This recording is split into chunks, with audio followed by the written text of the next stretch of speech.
Kathy was fully on board to move to Colorado literally until the night before we were going to leave. So our household goods, we had a bunch of friends, our homies, helped pack up this big giant Penske truck, and the truck is packed up. Our second vehicle was packed up. So our Penske truck plus our vehicle was packed up. Truck's packed up. Kathy calls me into the bedroom.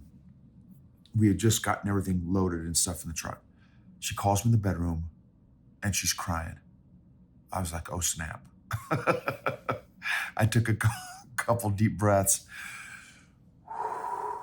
Okay, what is about to go down? She says, I don't think we should move. I don't want to move. Now, we had been preparing our business team. We had been preparing our own stuff to make this move, again, for at least 6 months, maybe a year. We had thought about moving a couple years earlier, but had made the hard decision to move probably again 6 to 9 months earlier. So this was not like, hey, let's move to Colorado tomorrow. This was a thought out, planned out event. So when she said, I don't think we should move, this isn't a good decision, this is how I responded. I told her, okay, that's totally fine if that's what you're feeling right now. Just so you know, I will be getting in the Penske truck tomorrow morning at 07, whenever we were planning on leaving, and I am moving to Colorado. And I said, if our daughter wants to roll with me tomorrow morning at 07, she is more than welcome. And I will even take our dog. If you want to hang out here in the house or in an apartment in North Carolina, you're more than welcome to. But Big Papi is driving this Penske truck tomorrow morning across the country to Colorado. So that was my response. And, she eventually worked through it. And the next morning she was in the caravan with us, and we moved across the country to Colorado.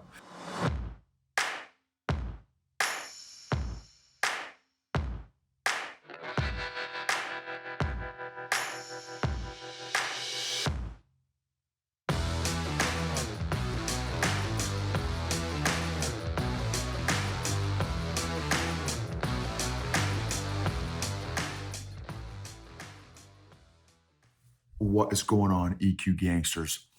So this episode is going to be about 9 questions that you can ask a friend, family member, or colleague that is going through some challenging emotional times. Okay, so I'm going to use a story about Kathy just because it's recent.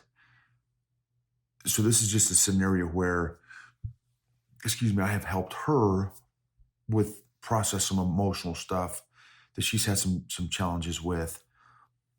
There are probably 100 to 1 different scenarios where she has helped me through my emotional stuff. This particular one is just a recent one that we have been going through. So that's why I'm bringing this up, why I'm using this one as the analogy. Again, she has done it way more times for me than I have for her. So just keep that in mind. Okay, and as always, thank you guys so much for being a part of this journey and letting me be a part of your journey, and vice versa. Thank you for those y'all that have rated, reviewed, subscribed, shared episodes, commented, or again, left reviews and stuff on the different podcast platforms. Thank you for those y'all that are maybe Spotify, maybe it's iTunes, whatever your platform is, or for the folks that are watching on YouTube or subscribe to YouTube. Thank you so much. Really appreciate all the support, all the encouragement that you guys have provided. Okay, so we moved to Colorado a few years ago. Some of y'all may be aware of that, maybe not. For those y'all, I know I've got a number of Australia listeners. What's up, Aussie peeps? So we moved to the state of Colorado after living in North Carolina for 23 years. We moved to North Carolina from I was in the military, stayed there for 23 years. And then again, just a few years ago, moved to Colorado. Kathy was fully on board to move to Colorado literally until the night before we were going to leave. So our household goods, we had a bunch of friends, our homies, helped pack up this big giant Penske truck. And the truck is packed up. Our second vehicle was packed up. So our Penske truck plus our vehicle was packed up. Kathy was going to drive the trail vehicle, and then I was going to drive the big giant Penske truck with our daughter riding in the Penske truck with me. Kathy was going to have our dog with her, and we were going to caravan out to Colorado. Truck's packed up. Kathy calls me into the bedroom. We had just gotten everything loaded and stuff in the truck. She calls me in the bedroom, and she's crying. I was like, oh, snap. I took a couple deep breaths. Okay, what is about to go down? She says, I don't think we should move. I don't want to move. Now, the decision to move was made maybe 6 months earlier, maybe longer than that. I don't remember the timeline. We had been preparing our business team. We had been preparing our own stuff to make this move, again, for at least 6 months, maybe a year. We had thought about moving a couple years earlier, but had made the hard decision to move probably again 6 to 9 months earlier. So this was not like, hey, let's move to Colorado tomorrow. This was a thought out, planned out event. So when she said, I don't think we should move, this isn't a good decision, this is how I responded. I told her, okay, that's totally fine if that's what you're feeling right now. Just so you know, I will be getting in the Penske truck tomorrow morning at 07, whenever we were planning on leaving, and I am moving to Colorado. And I said, if our daughter wants to roll with me tomorrow morning at 07, she is more than welcome. And I will even take our dog. If you want to hang out here in the house or in an apartment in North Carolina, you're more than welcome to. But Big Papi is driving this Penske truck tomorrow morning across the country to Colorado. So that was my response. And, she eventually worked through it. And the next morning she was in the caravan with us, and we moved across the country to Colorado. Now, the past two years that we've been in Colorado, we have been looking for, I'm not done yet. Once we moved to Colorado, probably for at least the first 5 to 6 months that we were in Colorado, she questioned our decision almost daily. For the first 3 months, 5 to 6 days a week, she questioned our decision to move to Colorado. The last 3 months of the 6 months, it would go down, maybe not 5 to 6 days a week. It was probably 3 to 4 days a week that she would question our decision. I'm just not sure we made a good decision. I don't know if we made a good decision. I don't think we made a good decision. Now, the good thing is, the blessing is, I knew where that was coming from. For 23 years, we were in a business cult where you are not allowed to make your own decisions. Now, they would tell you you can make your own decisions, but that's not actually what was encouraged. So what was strongly encouraged was, you need to check with me, your business coach, before you make any kind of decision, any big decision, any family decision, any financial decision, any job decision. You need to run that by me as your business coach. So imagine that mindset, which was promoted not just with your particular business coach, every single one of your business coaches that was promoted, and at every business conference, at every business seminar, that is promoted. In fact, this is the line: do not make any decision for the first time without checking with your business coach before making any decision for the first time. Now, it wasn't even just the first time decisions, it was any major decision, and then major decision was debated. So really, we were trained just about every single decision we made or wanted to make, we ran it by our business coach first. Well, there's a lot of psychology going into that, a lot of control, a lot of manipulation, a lot of programming for hundreds and thousands and tens of thousands of decisions over the course of 2 decades. So now you can kind of see why Kathy was having such a difficult decision, making the transition, for us making our own decision to move across the country to Colorado, to a state that we'd wanted to move to for a number of years at that point. And so thankfully I understood why it was so difficult for her to make this transition emotionally. Now for me, and maybe it was a coping mechanism, a survival mechanism, it was very easy for me to detach. Once we made the decision to move to Colorado, I detached immediately from North Carolina and was able to make that move very, very easily and didn't look back. For Kathy, again, it was brutal for her to make that transition emotionally.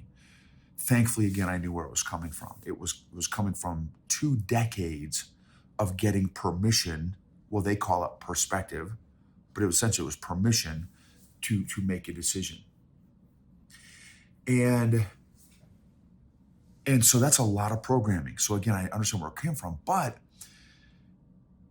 and it was helpful, incredibly helpful to understand where it was coming from. But still, it wasn't necessarily easy to hear 3 to 5 days a week, I don't think we made the right decision. I think we made the wrong decision.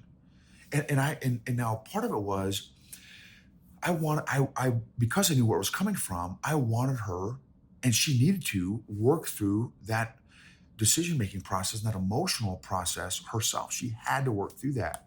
And I wanted to give her the space to do that. So, and I told her, I said, babe, that's completely fine for you to feel that, to express that. I'm totally okay with that.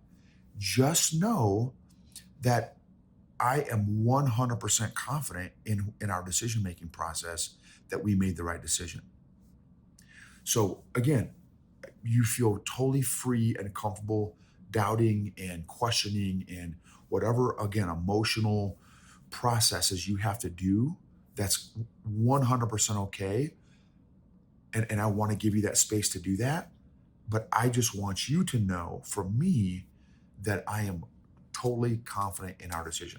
So I would remind her with that and encourage her with that probably 1 or 2 times a week at least, so that she would know that I was confident. She wasn't, but I was. Okay, so the past couple years, we have been looking for homes in the area, in the state, that have land. I've always wanted to have land, always. We have not been in a position to be able to do that. And now we are. And we have been looking. Well, we have looked at multiple houses over the past couple of years with land in our price range. And Kathy's emotional response has been very similar to our transition out to Colorado. Man, I just don't know if this is the right decision. I don't think it's the right decision. I'm not sure, right? So, and I said, and so that's happened recently, very, very recently, like to the tune of this week. And I told her, I said, now, the majority of the time I have been, babe, that's completely fine. If you're not feeling comfortable or confident in this transition process, we have the finances. We business-wise are able to do it. I'd walk her through all the reasons why I think I am fine making this decision. I'm comfortable making this decision to move somewhere that has more land. Most of the time I've been fine. There have been a couple times, in fact, one I think in particular, where I allowed her emotional state to impact my emotional state. She was at a 10, I went to a 10. And now, thankfully, it wasn't like my old 10. It was probably like to a 5 or a 6. Uh, but which is like my 10 now. But thankfully, it was not my 10 from 4 or 5 years ago, where I would have completely lost it. So, one time I went with her emotionally on this roller coaster that she goes on with this whole transition of possibly moving and not moving. And I told her, I said, babe, a couple things to just consider. You are still going to an emotional peak of a 10 anytime we are considering moving or looking at a house.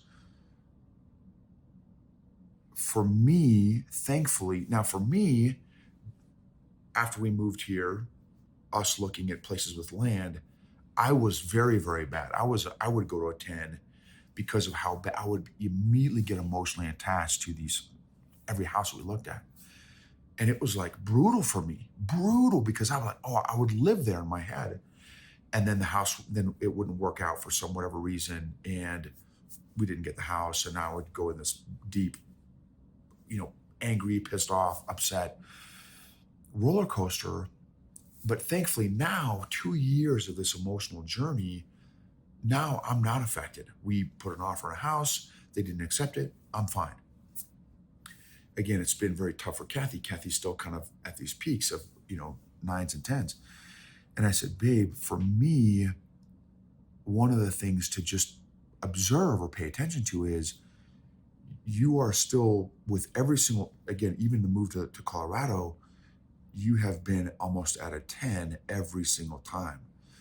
And thankfully for me, I started at a 10, and now 2 years later, with this most recent house, again, a couple days ago, that offer didn't get accepted. I'm at a 1. It doesn't, if we got it, great. If we didn't get it, great. I don't care either way. Obviously, I mean, it would be awesome, but emotionally, I'm not doing this big um, peaks and valleys like I was the beginning of the 2 years ago. And so I said, just pay attention to that. And she said, well, you're right. I have been going pretty high, but she said, maybe I'm not where you're at, where, you were at a 10, now you're at a 1 or 0. I was at a 10 and now maybe I'm at a 7 or an 8. And so I said, okay, well, that's improvement is improvement. So that's great. I said, just still maybe do a little bit more of a deep dive and some more reflection and emotional work, because it may be still emotional residue from those 20 some years that we were not allowed to make decisions for ourselves.